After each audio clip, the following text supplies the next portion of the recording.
Okay, welcome to this, the third walk today in Widecombe in the Moor.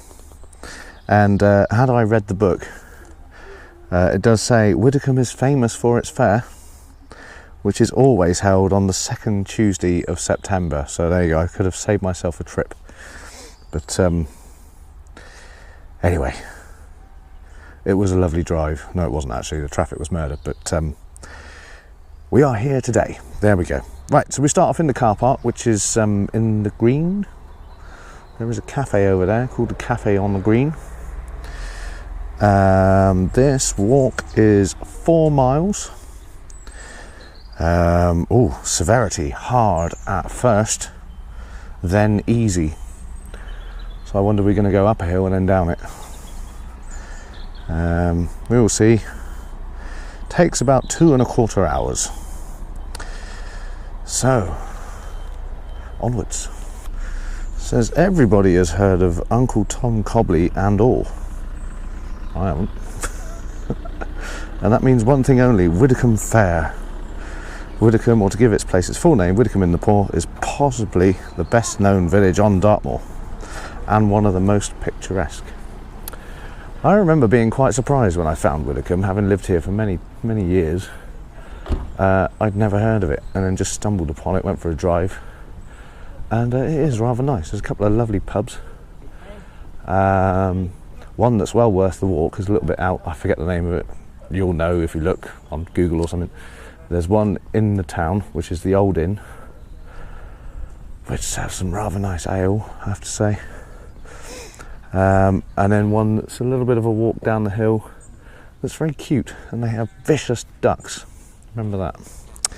Right, anyway, so first thing we've got to do, this is where we began, the car park. Number 1, turn left out of the car park and walk down the hill past the Wayside Cafe and Mill House. Be careful as this road can be busy. After 200 metres, cross the stone bridge over a small stream and turn left.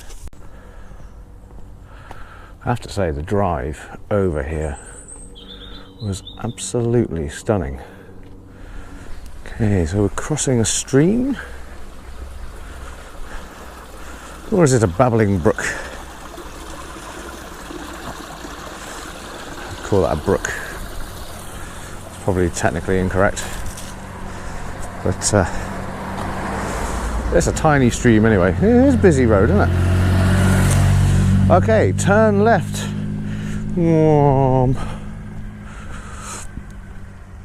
Down here. Oh, it's another gorgeous day. I was only half planning to do this today, but the realisation that there may not be many of these wonderful days left has kind of pushed me to sort of jump on it when the weather's nice. I think I'm going to try and fit these in and make hay whilst the sun shines, as it were. Okay, walk along this quiet lane, which soon crosses the East Webburn River on another bridge.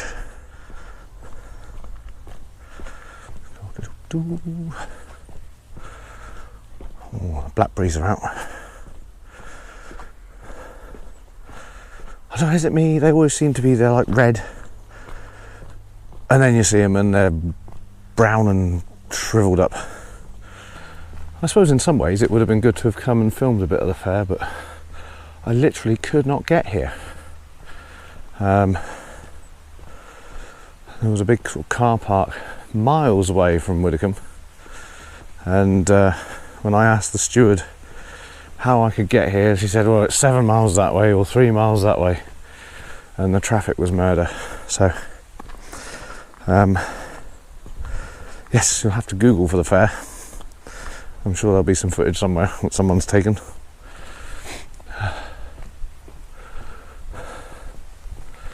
This is very nice. The steep-sided valley of the East Webburn River, which later joins the River Dart, provides shelter from the harsh weather of the high moor. The situation does, however, mean that the only way out of Widecombe is up. So far it's been down and flat, so we'll see. I guess we're going along the river here. The walk takes us from the village centre past the ancient hamlet of Bone Hill up to Chinkwell Tor. The effort of the climb will be rewarded with 360 degrees views for miles. I'm going to cross another little bridge. We're down there. I have to say, the scenery here is just beautiful. It's kind of a nice mix of rugged moor and woodland. It's very pretty. Okay, so we're climbing now up to Bone Hill, I guess. Okay, so this is Bone Hill House. Whether we are in Bone Hill or not yet, I don't know. But the climb has become substantial. This is quite a hill. Okay. Boulders. So that would be Lower Bone Hill Farm, I'm guessing.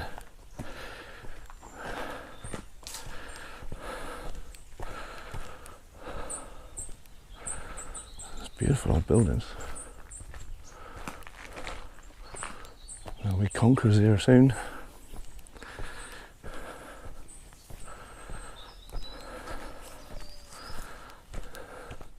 So they are both examples of Devon long houses. Okay.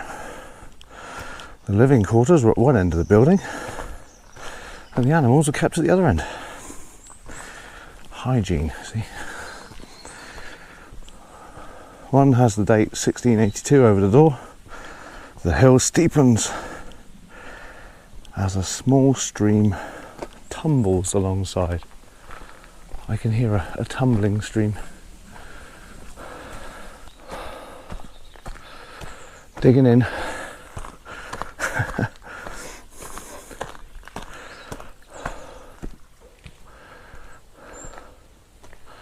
I tell you what, it's picture postcards everywhere. It is thoroughly beautiful.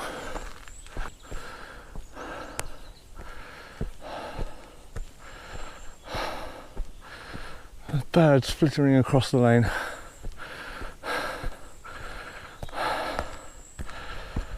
Oh. Right, at the Moor Gate. Is this the Moor Gate? This is what we're contemplating. I think at this stage it doesn't look quite the same as the picture in the book.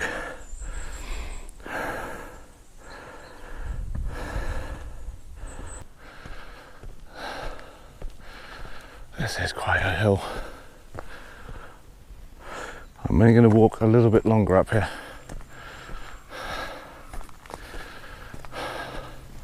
Because I'm suspicious that that might have been the Moor Gate. Okay. I just spoke to a couple of hikers, very friendly old couple, and they said no, you're fine. So that gate down there, don't go through that. He said you can't miss it, it's obvious when you get up here. So, oh, that's alright, I didn't walk all the way up here for nothing. Coming to the top of the hill, we'll see how good my wind muff is, because the wind has picked up. So, we've just come up there and now we are heading this way at the Moor Gate. Stop to catch your breath. Okay, I'm guessing there was a gate here. There are gate posts. So I'm gonna stick my neck out and say that is the Moor Gate. And I've caught my breath. Admire the views back towards Widecombe and beyond. We've done that. That was stunning. Turn left up a stony track with the wall on your left. check. But bear right after only 50 metres. Oh, I see. To follow a grassy path up, going to the right of Bell Tor. Okay.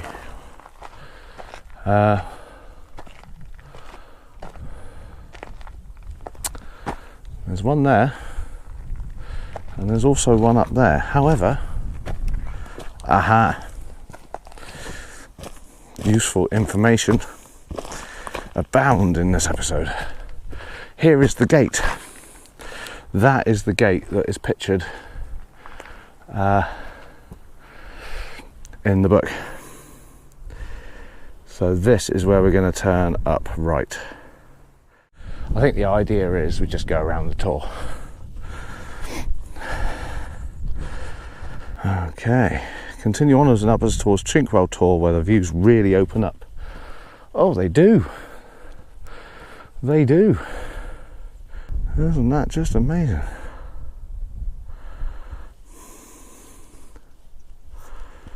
And we're heading up here.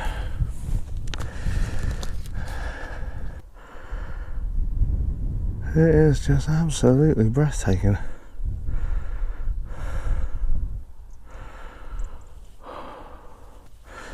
I think this has got to be the most picturesque walk so far. Yeah, just incredible. Alright, there are several grassy tracks near the top. There are several everywhere.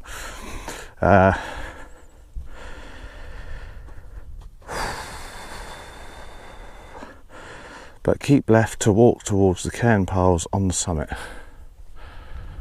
Okay. I think we can actually walk up the top. I think I'm going to do that anyway. I think that would be a rather lovely thing to do.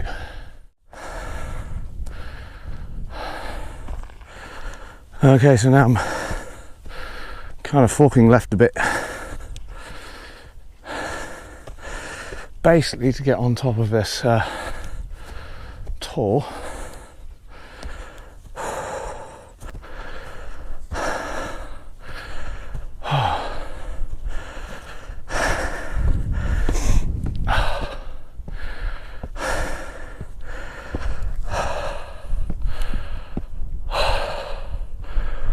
Wow.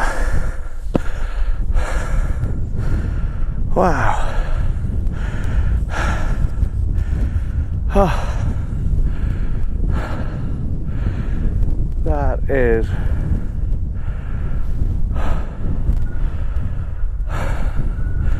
got to be one of the finest views in Devon.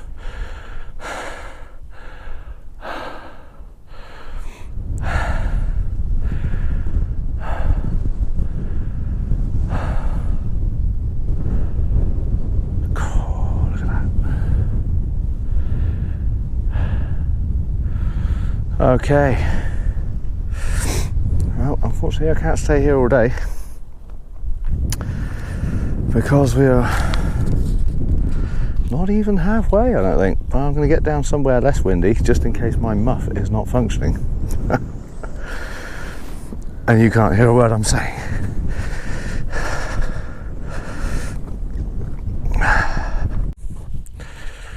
Okay.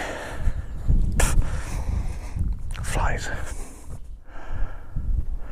Wow, according to this, from up there, on a clear day you can see Teignmouth. Amazing. Right, there are two cairns on the summit. Now I'm guessing that's possibly that, and that I was stood on.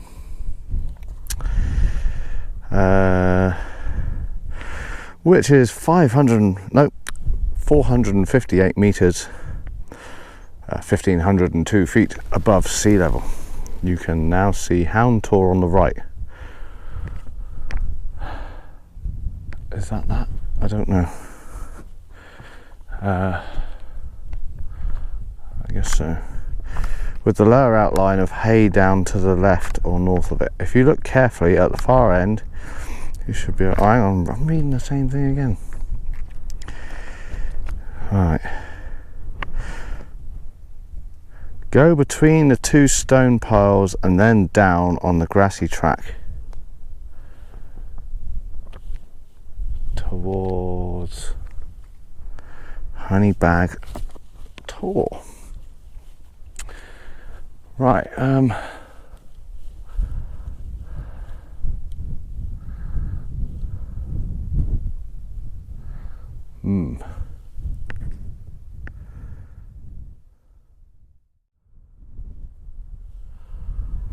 Now I can see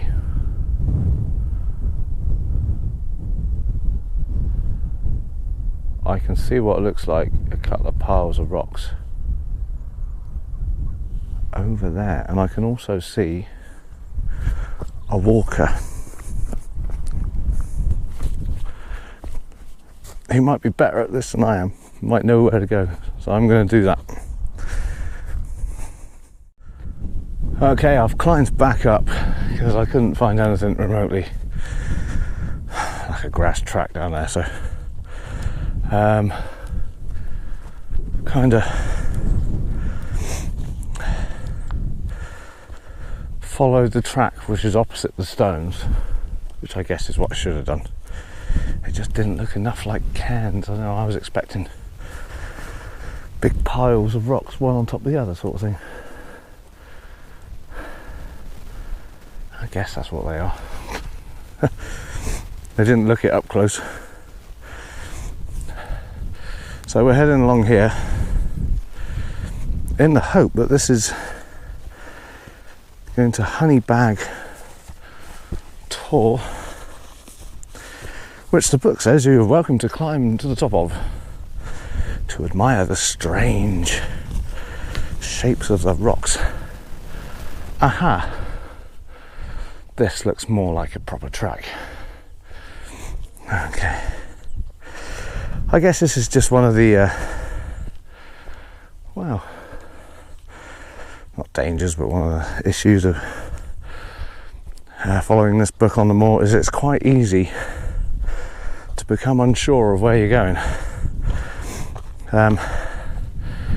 Not that you can really get lost, because you can always just turn back and go back the way you came, but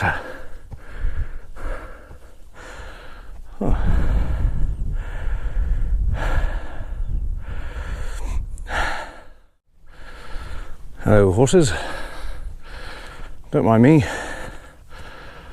I have no polos.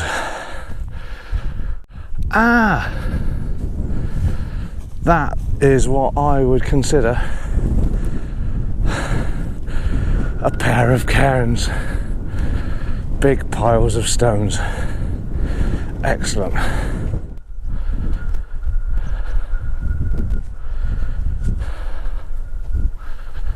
And we need to go through between the cairns.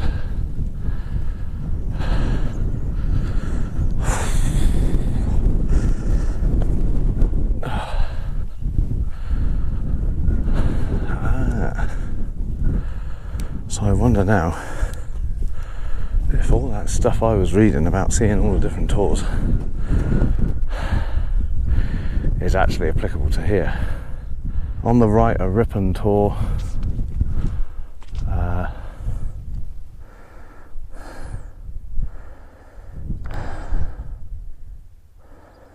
Saddle Tor and a distinctive double summit of Hay Tor rocks.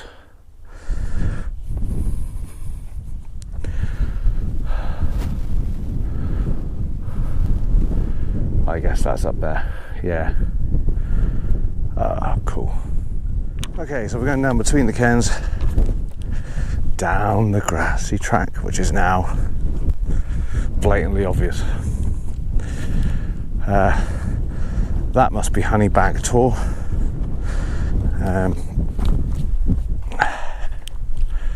Oh yeah.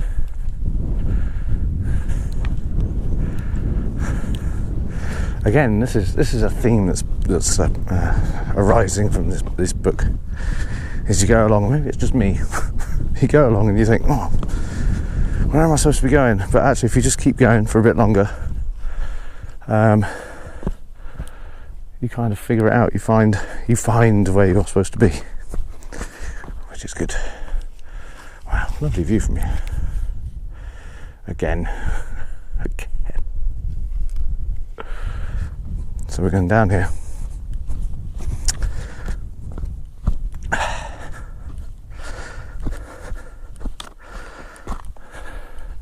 I would definitely say this walk is on the tougher end of the spectrum physically.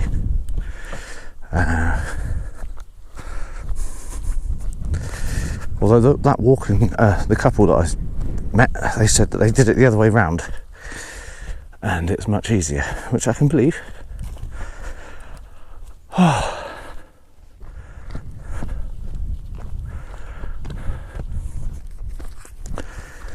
Okay, so there was talk of a pond, wasn't there?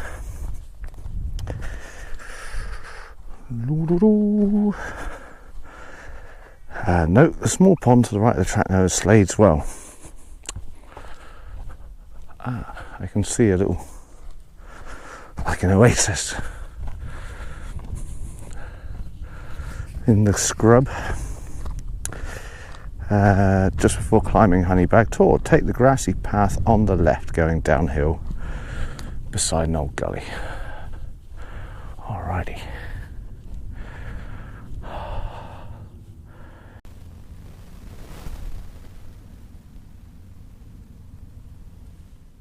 I've had a little look around and I can't see the pond, so I'm going to assume it's dried up. So it says we need to go down, take the grassy path on the left going downhill beside an old gully. That is an old gully, I have checked that out. Possibly a tin working and a few solitary hawthorn trees. Now that helped me out quite a lot, because there's one here and there's one there, and they kind of point the track out nicely.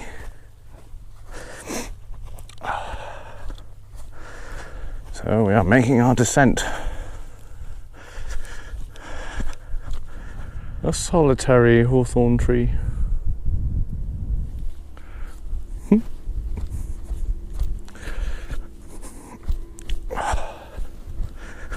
Cool. Get away with yourself walking down these hills. We have to stop.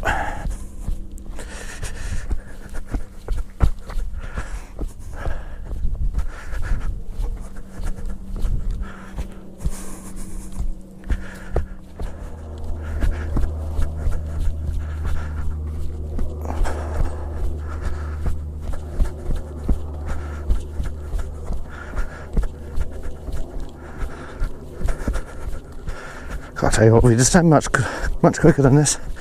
Make your ears pop. Okay, we're coming down off the summit, I suppose. It does say fork right to take a stone track. There is a bit of a fork in the grassy tracks. Let me just check this. Fork right near the bottom, and then go right on a stony track. Right, so we're going to do that. Go down here. Oh, I tell you what, the gorse, you can smell the coconut from the gorse. Took me years to figure out that's what it was. Used to think there were lots of people sunbathing on the moors with coconut flavoured sun cream. But then actually on a really hot day, if you go up to the gorse bush and just smell the flower, it just smells like coconut oil. It's a wonderful smell. Okay, coming around here, this looks like a stony track, which we are going to take to the right.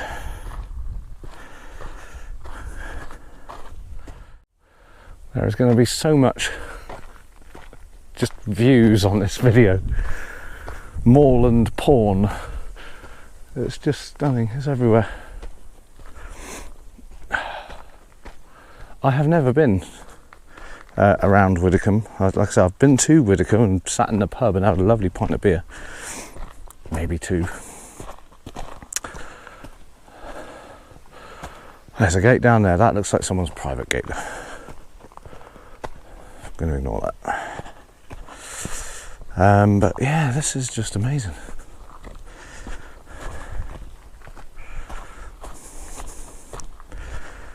I say about that pub, the new inn, the one in the village or town, village. It's a village. It's funny. You go in there, and you really don't feel like you're on the moor. You feel like you're, in a town. It's like a town pub in the middle of nowhere. It's lovely. It's just a bit jarring, you know. I do recommend it though. The beer in there is stunning. I had a pint of dragon's breath, wasn't it? Yeah. And a dark tawny owl or something. Lovely. They were like Guinness equivalents, but a bit more of an ale-y thing going on. Someone's nicked the middle of the tree.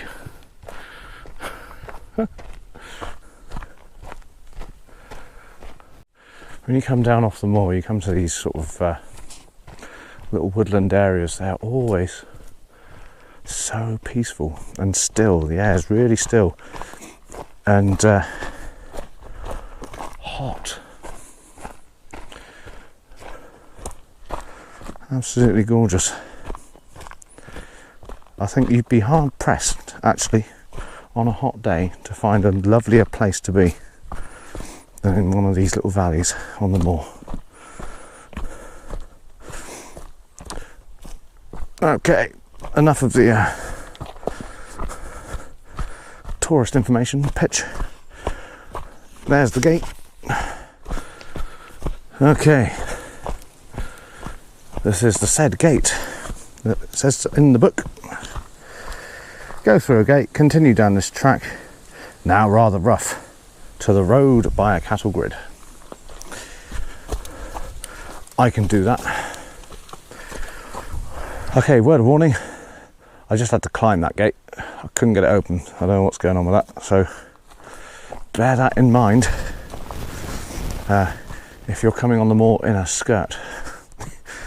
Your modesty might need to be protected as you vault to that gate like a gymnast. Ooh. It is getting rather rough.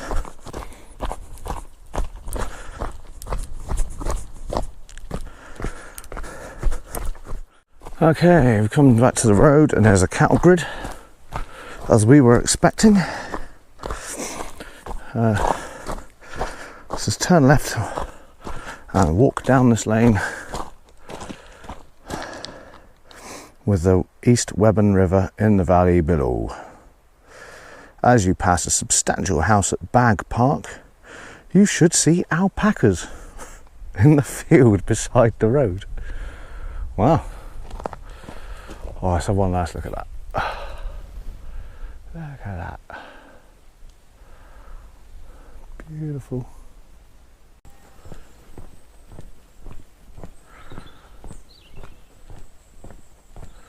The birds are out.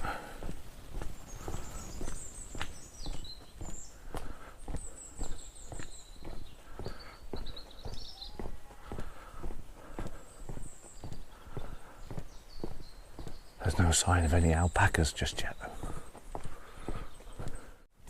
I was just thinking, walking along on this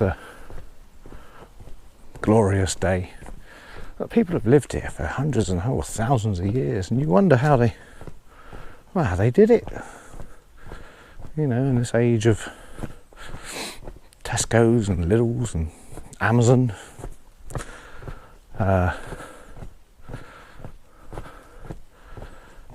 Yeah, it's just, you know, because this is, I mean, it's just stunning at the moment, but in the winter you come up here, blimey, you know about it, you know.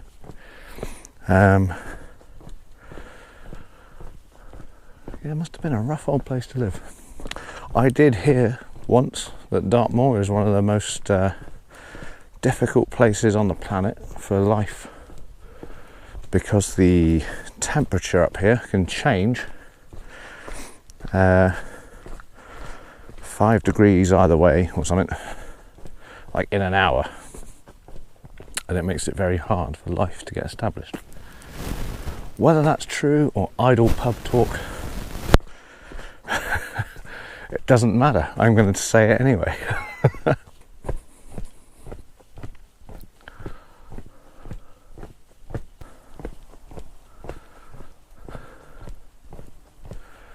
book was right. It sounded like random crazy ramblings. But there are indeed alpacas living on Dartmoor. Wow, they are like some of the funniest looking creatures you'll certainly ever see on Dartmoor.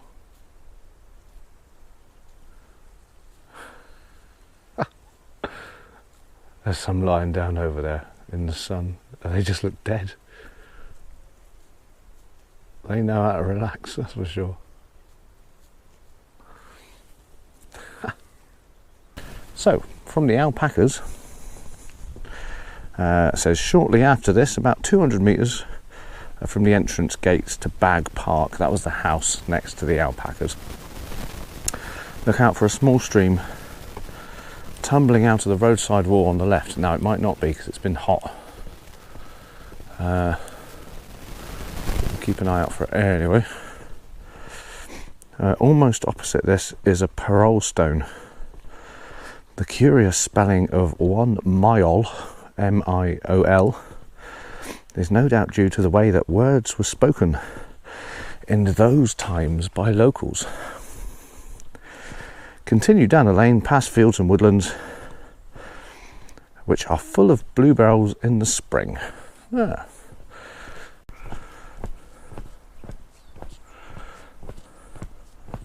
I've been walking for a short while, and I haven't seen any stones with dubious spellings yet. I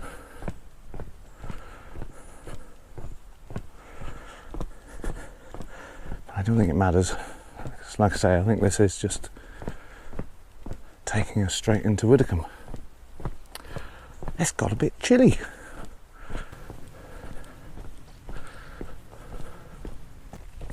Okay, we are bearing left. Oh, I can see buildings.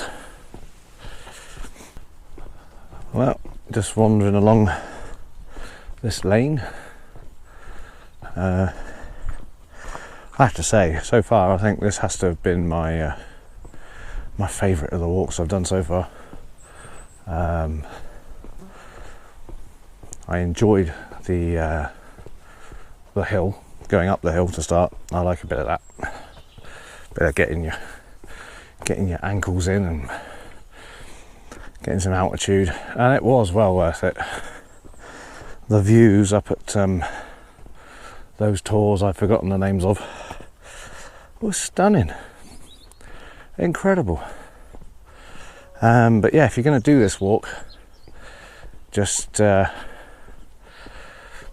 on that bit, just go up and over the Tor and keep going, and you can't get lost. It's fine. I think sometimes, or I find when I'm reading a book and following a walk, it says about landmarks in there, and you're reading ahead, not realising that those landmarks aren't for ages. Oh, another car coming. But this is a busy road.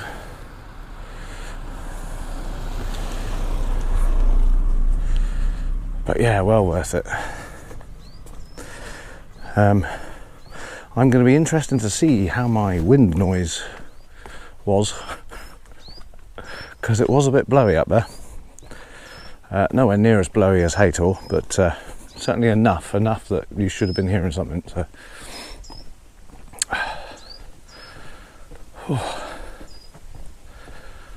Do you know, I feel like I've done a walk. Yeah. The one in Bovey, I could have done that again in park. But yeah, this feels like, I mean, a little bit of rambling on the moor. I got a bit lost, but not too much. That was pretty much direct, and it was good.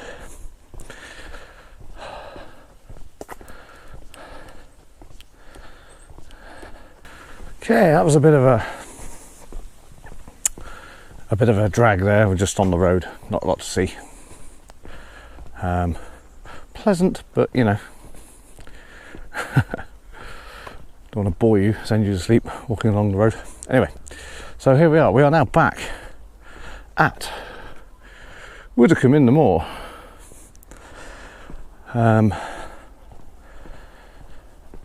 So apparently we just go along here and then veer left, and then we're back to the car park. As always, if you've enjoyed this walk, do subscribe and share and comment and like and all that stuff. Very much appreciate that. Yeah, if you're going to come and do this walk, do it on a nice day. It is a bit out in the middle of nowhere down here, and like I say, if you're driving out to Widecombe, definitely do the main road. Oh, main road. The bigger road. Some of the lanes, the sat nav took me from Widden down across the moor last time I tried to get here, and literally could barely fit my car down some of those roads. So bear that in mind. I got a feeling this video is going to be quite long. There's a lot of footage in this that I'm not going to want to cut out, all those beautiful vistas. So I shall probably just make sure I've got in here how to get back to the car park, and that's about it. So we're coming round, looks like a, I don't know, a sports thing, tennis court, football court, playground thing. I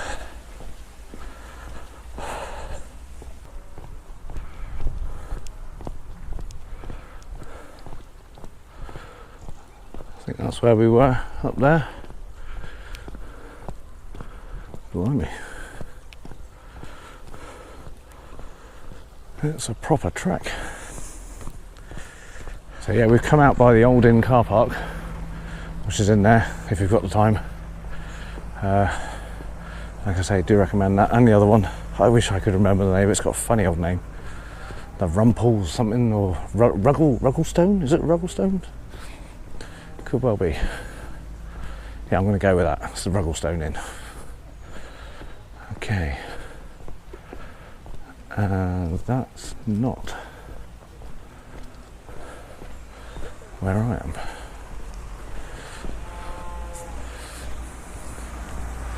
But this is obviously the green, and this is where we end our walk. So I hope you enjoyed it. I'll see you all next time.